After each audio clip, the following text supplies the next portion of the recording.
දිවයින ආසන්නයේ නැගෙනහිර වෙරළබඩ තීරයට ආසන්නයෙන් තිබ්බ ගැඹුරු පීඩන අවපාතය මේ වන විට ස්ථානගත වෙලා තියෙන්නේ සාමාන්‍යයෙන් මඩකලපුවේ ඉඳන් ගිනිකොන දිශාවෙන් කිලෝමීටර් 200ක් පමණ ඈතින්.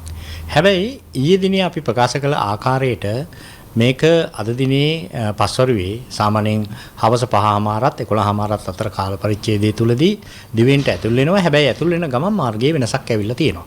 ඒතකොට මේක බොහෝ විට දැන් ඇතුල් වෙන තත්ත්වය පෙන්눔 කරන්නේ තිරිකුණාමලයට ආසන්න ප්‍රදේශයකින් වෙරළබඩ තීරයකින් තමයි දිවෙන්ට ඇතුල් වෙන්නේ.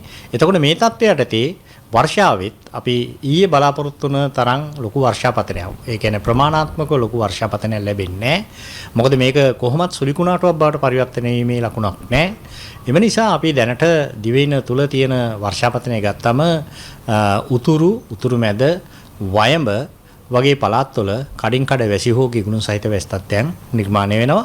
එම් පළාත්වල සමහර ස්ථානවලට මිලිමීටර් 100 ඉක්මන වර්ෂාපතන ලැබීමේ හැකියාවන් තියෙනවා. ඊට අමතරව ඌව සහ මධ්‍යම පළාත්වල විශේෂයෙන්ම තනින් තන වැසි හෝ ගිගුණු සහිත වැසි තත්ත්වයන් නිර්මාණය වෙනවා. එම පළාත්වල සමහර ස්ථානවලට මිලිමීටර් 50-75 මට්ටමේ වර්ෂාපතන ලැබීමේ හැකියාවන් තමයි තියෙන්නේ.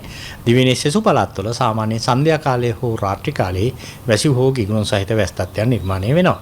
කෙසේ නමුත් තවදුරටත් අපිට මේ දිවයින තුල තියෙන සුළඟේ වේගය එම තත්ත්වෙම පවතිනවා. විශේෂයෙන්ම මධ්‍යම කඳුකරයේ ආශ්‍රිත ප්‍රදේශත් දකුණු පළාතෙත් සුළං වේගයේ වැඩිවීම සාපේක්ෂව අඩුවක් තිබ්බට දිවයිනේ සෙසු පළාත්වල සුළඟේ වේගය පැයට කිලෝමීටර් 50-60 දක්වා ඉහළ යෑමේ තත්ත්වයන් තියෙනවා.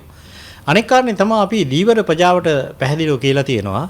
දීවර හා නායක කටයුතු වල යෙදීමෙන් වළකින්න කියන එක දිවයින වටාම.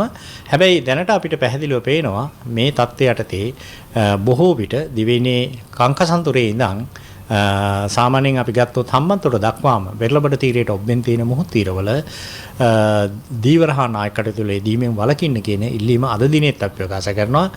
කෙසේ නමුත් අනෙත් වෙරළබඩ තීරවලත් දීවර හා නායක කටයුතු යෙදීම සුදුසු නෑ කියන එක තමයි අපි නැවත වරක් මතක් කරන්නේ.